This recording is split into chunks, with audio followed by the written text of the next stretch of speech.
going to give some welcoming remarks. My name is Teddy Shababao. I'm a member of Socialist Alternative here from Madison, Wisconsin, in solidarity with the movement here. And there's a number of us who came from around the country to be part of this struggle and to have this conversation. Socialist Alternative, if you're not familiar, is the organization that elected Shama Sawant as the first socialist elected to City Council in Seattle in major office in decades around the country and in 100 years in Seattle. Went on to win $15 an hour minimum wage for over 100,000 workers in Seattle. And that's a movement we're trying to build nationally around the 15 Now Coalition. We are an organization of workers, youth, poor and oppressed that believe that at the root of all of the problems that we face in society, whether it's poverty, racism, war, economic crisis, at the root of it is the capitalist system of profit, and we need to have a discussion around ending that system and replacing it with democratic socialism. And we are part of an international organization called the Committee for Workers International, which has sister organizations in 47 different countries on every continent, except for Antarctica, but we're working on that. But yeah, basically we're going to have a meeting. Ashton here, who lives in St. Louis, has been part of the struggle since day one. We'll be giving some introductory remarks about the situation here and about today's protests and some broader points. And then we're going to give it over to our main speaker, Eljeer Hawkins, who's from New York City. So with that, I'll just say the format would be, once Eljeer is done, we'll have like open discussion, and there'll be a chair that'll take stack, and just I ask everyone to respect the chair and limit your remarks to 2 to 3 minutes. You can ask a question, make a comment, and then at the end, Eljeer will give a sum up to the discussion. So, and I urge everyone to consider getting involved in Socialist Alternative. Check out our publications and material in the back, and I hope you signed up. But yeah, I'll give it over to Ashton. How's it going, everyone? Thank you so much for coming out, and thank you so much for the incredible display of solidarity today, coming to the Weekend Resistance, and also thank you so much for coming to our event today. It's been amazing. I mean, it's been amazing for the fact that for 64 days, people have been protesting. If it wasn't for the fact that people have been out on the streets, not just in Ferguson, not just in St. Louis, but all around the country, we would not have gotten this far. The thing I find really interesting is that despite the conversations that we're having, right, as youth involved in Ferguson around the country of systemic racism, still the blame has been placed on the individual. I remember I was at the first Ferguson City Council meeting, and the former mayor during the Q&A session basically got up and said, the city council meetings, there's usually like 10 people there, and if only you guys were more politically engaged, none of this would have happened. I understand there's only one black guy on the city council, but which is ridiculous, right? I mean, we all know. I mean, activists, journalists have been digging into it, right? The systemic problems in Ferguson, not just in Ferguson, but around the country. We can't separate the housing crisis from Ferguson. We can't separate police brutality from Ferguson, right? Just for example. And I mean, what I found interesting is that, in 1967, you had the Kerner Commission that was set up to look at the cause of massive race riots, right? And what they looked at was that there's a couple causes of the race riots, of the rioting that happened in the 60s. They looked at lack of jobs. They looked at racism. They looked at police brutality. They looked at poor housing as a cause of the crisis. And what do we get today, right? What do we get today? We get the response to inner city violence, the response to our protests. What they say is that we need more policing, right? We need longer jail terms. We need longer sentences. And this isn't coming from just the Republican Party, mind you, right? I mean, it's really interesting. It's not just coming from the Republican Party. This is also coming from the Democrats. It's even coming from black Democrats, which is even scarier. But the thing is that, we the youth have been looking at the root causes. And I think that what we're showing is that our protests have revived the tradition of anti-racist politics and also the black freedom politics. So Eljeer Hawkins is a longtime organizer for Socialist Alternatives. He's an author. He's been involved in a lot of community struggles, labor movements, and campaigns for workers, for working class politics. And he's going to give a great talk.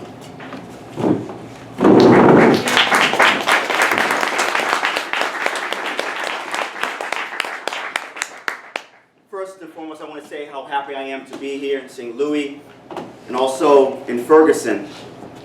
Sisters and brothers and comrades, Dr. W.E.B. Du Bois stated one time, a system cannot fail those it was never meant to protect. And the long list of names of black and brown bodies, youth and women and men, every 20 hours, a black person lies on the street, gunned down by the police or extrajudicial violence. Ferguson and this convergence this weekend must be placed within an international context. We're living in a period of revolution, of counter-revolution, of imperial war and rebellion. From Gaza, from Hong Kong, from Brazil to Greece, the Arab Spring of 2011, and of course, Occupy Wall Street. John Gaskin, who's a spokesperson for the NAACP in Missouri, says that Missouri is the most racist state in the country. It is also stated, by any measure, one of the most depopulated, deindustrialized, and deeply segregated examples of American urban decay. That's how they describe Missouri. That's how they describe St. Louis. And ultimately, that's how they describe Ferguson. This flashpoint in Ferguson highlights not only the decay of American capitalism and democracy, but its inability and incapability to solve your and my problems. The last 45 years, we have seen an assault on every democratic right, every civil liberty, every human right. Our trade unions have been gutted. Our grassroots organizations and our movements have been either co-opted by big business or have been drowned in blood by the police force, and they've been supported hand and fist by big business and the two parties of big business, the Democrats and the Republicans. We're living in a period of neoliberal capitalism. And at the point of the end of the post-economic World War II upswing, 1973 to 1975, we saw American capitalism go through a new phase: privatization, cuts in social and public spending. We saw a massive deindustrialization of many urban centers, like Oakland, California, or even New York, the place where I'm born and raised. And what was unleashed after 1975 was nothing but pure economic terrorism on the working class and poor. But first, the laboratory for that economic terrorism was done in 1973 in Chile, when Pinochet came into power from a coup d'etat. That was the laboratory. We have seen since the end of the economic collapse of 07-08, the wealth and greater consolidation of power by the ruling elite. 95% of the wealth gained over the past 2 or 3 years have gone up to the top 1%. In fact, it's not just the top 1%, it's a 0.01%. It's an even smaller minority. They have reached record numbers of profitability. Why is that? Because we live in low-wage America. Non-union jobs are the dominant feature in a number of our communities. For example, 67% of the job growth from July 2013 to July 2014. Those are jobs that make, on average, $7 to $13 an hour. They're mainly occupied by people of color and women with families, the average age being 28 years old. And if we look at Missouri, or look at St. Louis proper, there's 40% unemployment in this city. In Ferguson, the median household income in the district is a little over $14,000 a year. St. Louis's poverty rate stands close to 30% in 2014. And there's 1 million Missourians out of a population of 6 million. They're living in deep poverty. We have also had at the same time a war on our youth, the war on drugs. In fact, there are more black and brown bodies held in the dungeons of American capitalism than there were in 1850 in slavery. We have 6 million people under correctional supervision, probation, prison, jail. Women of color is the highest population entering the prison population. The prison system in many ways is about warehousing that surplus labor to which this system cannot employ. Prison is confinement, it is human warehousing, it is cheap labor, and psychological terror. Now, in these times of greater economic growth, and I would say economic exploitation, greater political disenfranchisement, and greater social alienation of working people, the poor, and the youth, the role of the prison, in many ways, is to control and corral that mass anger, that youth that are in despair, hopeless about the so-called American dream, but as Malcolm pointed out many years ago, that we're living in the American nightmare. The role of the police, let's be clear, is to serve and protect the property, the prestige, and the interests of the ruling elite. Let's not be fooled by that. In fact, not one CEO has been arrested for the crimes on Wall Street in 2007-08. Not one corporate elite has been jailed for tax evasion as they attempt to have their profits made in offshore accounts. The rise of a highly militarized police force is vital for big business to maintain its power, its control over society. Historically, we've seen this. The Palmer raids during World War I, where anarchists and socialists and militants were arrested because they spoke out against World War I. In fact, this is the 100th anniversary of World War I. We're talking about the McCarthy show trials of the 50s, where socialists like myself would have been arrested underneath the Smith Act and served prison time because of our beliefs, our ideas. And of course, what you and I, when we study politics, we talk about COINTELPRO, the counterintelligence program. What's interesting, because when we talk about Ferguson, the highly militarized police force in many ways was born during the COINTELPRO period.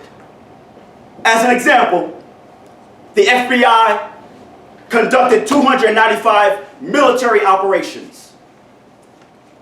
233, 79%, were targeted against the Black Panther Party for self-defense.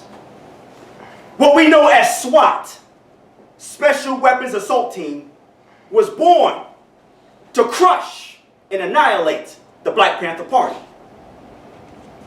These military actions is not the sign of a strong system. It's a system that is so fearful that they must use these kind of methods. So what you know as democracy or civil liberties, they're willing to throw that away and make sure that you stay in your place. And that's why they vamped on Occupy Wall Street in 2011 and all the Occupy encampments around the country. And of course, the trade union movement knows very well in its development stages in the early 1900s and into the 1930s and 40s, the role of the National Guard to put down strikes as workers were fighting for better wages and conditions. Now, throughout periods of our time, we've seen the usage of that militarized police force. We can think of the war on drugs and, of course, 9/11.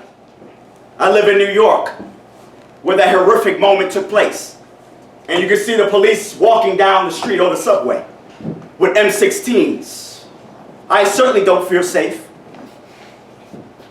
I feel like I'm more in the kind of Stalinist regime of North Korea or the Soviet Union.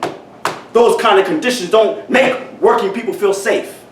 You are more terrorized by that police force. But what is interesting, that the wars abroad in Iraq and Afghanistan is now being brought home to the United States. Let's look at this for one moment. Ferguson, just Ferguson, received part of $450 million in military surplus weaponry in 2013. In 1990, Congress, both political parties, don't get it confused, both political parties, Democrats and Republicans, signed off on a law authorizing the funneling of surplus military equipment internationally to domestically. Every inch of this country, every small police force has an armored tank or armored car in their disposal. Why? Why do they need it? First and foremost, we got to be honest with ourselves when we talk about the birth of American empire or the birth of the nation. First and foremost, it was rooted in the extermination and genocide of the indigenous population. Let's be clear. It is, in fact, built on the violent labor extraction of enslaved Africans that gave birth to the American empire. And what solidified that empire is the daily exploitation of the wage slaves, the workers, those who are born in the United States and those who are immigrants who come here.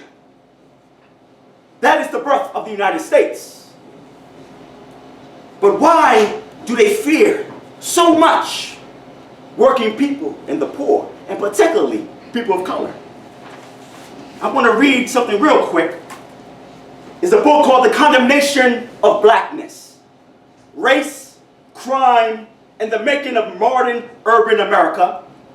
The author is Professor Khalil Gibran Muhammad. And he states,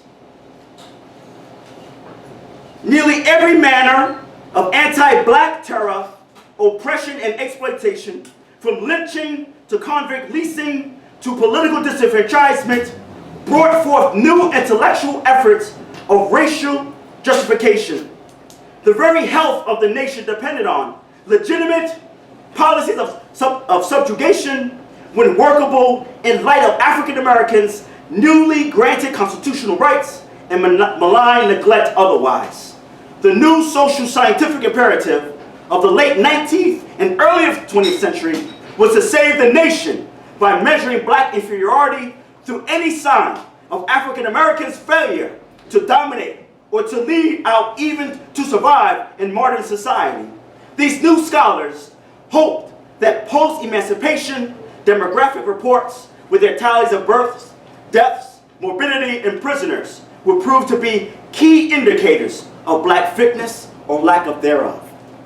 Already in the minds after the end of slavery and the Reconstruction period, it was clear that this system had no care of the well-being of African Americans, these newly freed people underneath this society. The ideas of racism is vital. It's a divide and conquer construct, because race doesn't exist biologically, but it exists politically, socially, economically, and culturally. It is meant to destroy any sense of class unity among black and white, Asian, LGBTQ. The racism fosters a cancerous inferiority complex within communities of color that are in many ways living through, as Dr. King pointed out, living in internal colonies who are politically disenfranchised, economically exploited, and culturally subjugated. They live in inhuman conditions, and in some ways, the majority in society accepts that reality because they divided the working class among so-called racial lines, black and white. And for many white workers, as long as I'm not a nigger, then I don't have to concern myself with their reality.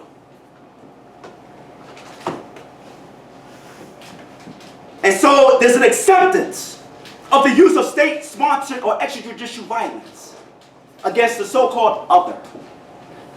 Think about it for a moment. Darren Wilson received thousands of dollars from the right wing in support of him. The wristbands or the t-shirts that people wore speaks volumes of the type of social illness that exists in this society around the questions of race. The questions that's facing Ferguson and St. Louis and Missouri are crucial. The city council, which is predominantly white, and there's been talk of we need more black representation. Social alternatives would argue it is not the color of a person's skin or their sexuality or their gender that should represent the working class on the city council.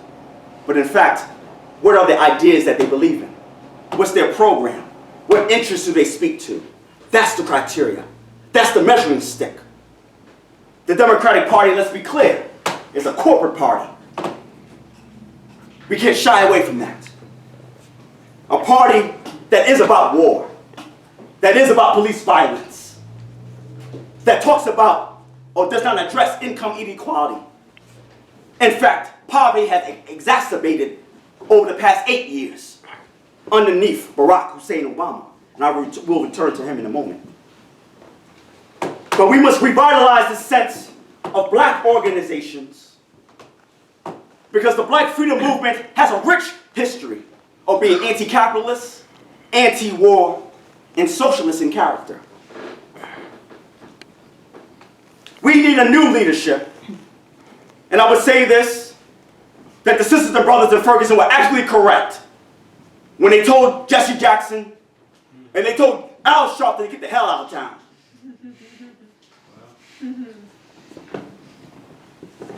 We've come to the stage now where the need for independent working class politics is necessary. It's on the agenda. Our sister in Seattle, Washington, Shama Sawant, got over 90,000 votes for city council, made history, becoming the first open socialist in 100 years to take office. And she linked her campaign to the grassroots. We didn't have the money. We didn't have the resources like the Democratic Party officials and candidate. But we said we will link ourselves with the grassroots and they will feed us. They will nurture us through our activity, through their struggle for better wages and conditions. That's how we won. We spoke truth to power. And right here, Ferguson, if we're going to run a city council race, coming out of this movement, turning this moment into a movement, we must run candidates that are independent from the two parties of big business, that stands on a working class agenda that talks about better wages and working conditions, that talks about housing, affordable housing, that talks about curtailing police violence and putting the working class in democratic control over public safety to get rid of the police officers and the kind of control that they have over our communities. Building a coherent movement is crucial. It's a crucial stage now because the indictment has not come out yet. And if we continue our organizing, because we can't trust the courts. We learned that from the Zimmerman trial. We must continue the movement be uncompromising, sustaining, and unapologetic. Now back to my favorite subject, the CEO of Empire, Barack Hussein Obama. Post-racial America was a market brand, was a gimmick. But we recognize the historical moment. Don't get it confused. It was historic. That this black man would head up American empire. But for many of us, Socialist Alternative, the Black Agenda Report, we were clear that, yes, historical moment, but he will carry out the dictates of Wall Street. You don't become president of the United States if you don't adhere to the agenda of Wall Street, an imperial war. At the same time as Ferguson erupted, what did he do? He signed the Farmers Bill. Do you know what the Farmers Bill had in its program? $8.7 billion of cuts to food stamps, affecting you and I, affecting that working poor who have to live under low-wage jobs and conditions. Today we saw a new young leadership be born. I have nothing against the old lions of the movement, but the young people who occupy that stage today, that's where the new movement will be developed, and that's where the new Black freedom movement or socialist movement will be born. Barack Obama is conducting 7 wars around the world. Drone bombs, more than any other president, particularly Bush Jr. or Bush II. He's conducted NSA, the National Surveillance Act. And as we get closer to the elections, we must tell our movement, let's not be fooled or beguiled by this articulate gentleman. And let's be weary of a Hillary Clinton. That's right. The sense that we want to break the glass ceiling. What we are talking about is a new type of politics. That's right. That's not rooted in NGOs. Right. That's rooted in the grassroots. That's rooted how the Black Panther Party was born, or the Young Lords. Our labor movement must speak. They must speak not with words, but through organizing now. Why are our low-wage workers not unionized? They're fearful of breaking the so-called contract that big business and the labor leaders have together. But what's funny is that big business has ripped up the contract with labor. Boeing, one of the major industrial manufacturers of war and planes, get bailouts from the state of Washington, and at the same time, they still decide to leave and leave a whole community without jobs. And first and foremost, we must be international in scope. Yeah. Because Ferguson cannot be looked upon just as Ferguson or St. Louis. Because you'll feel a little discouraged at times. You feel a little tired because you have the weight of the world on your shoulders. But I'm telling you right now that when you go to Hong Kong, or you go to Gaza, or you go to Egypt, or you go to Tunisia, or you go to Wisconsin, when you see people organizing and doing what you do, you feel energized. You feel good. And it's based on demands and a program that speaks to your interests. Think about this for a moment. Egypt erupted and overthrew Mubarak, who was in power for 37 years. And in Wisconsin, you had a governor, Scott Walker, out of the Tea Party, who was talking about ripping up the public sector unions. And what you saw in Wisconsin, you saw people holding up signs saying, we must be like Egypt. We must do it like Egypt. We must fight like Egyptians. That is internationalism at its core, and that's what we must return to if our struggle is to be successful today. I leave you with this. If you look at our flyer, we have a number of key demands. Continue the protests. We talk about justice for Mike Brown with an indictment and for him to face trial. We talk about a $15 minimum wage and democratic control over the police. We talk about health care and education. We talk about for our unions and our community groups to build coalitions to spread the protests throughout the country. These democratic demands, sisters and brothers, can't stand by itself. We make it an indictment, and we make it a trial on the question of Wilson. But in fact, what about the other cities and states? They have to deal with police violence. I come from New York, and we had a billionaire mayor, Michael Bloomberg, who has stop and frisk. We have Mayor de Blasio now, who talks like a liberal, but who is also conducting the kind of violence that we see on our streets since the past 12 years underneath Bloomberg. And it doesn't matter, because the agenda of Wall Street is what they care about. The profitability of the corporations is what they care about. But our democratic demands can't just stop there. We can't stop there. The question is democratic control over the resources of the society.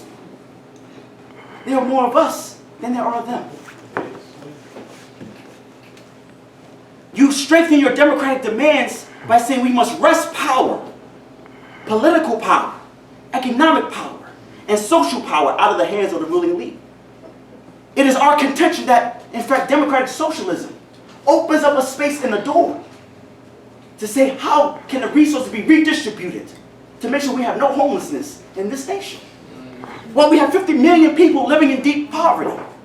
And what is not talked about is the levels of white poverty that exist.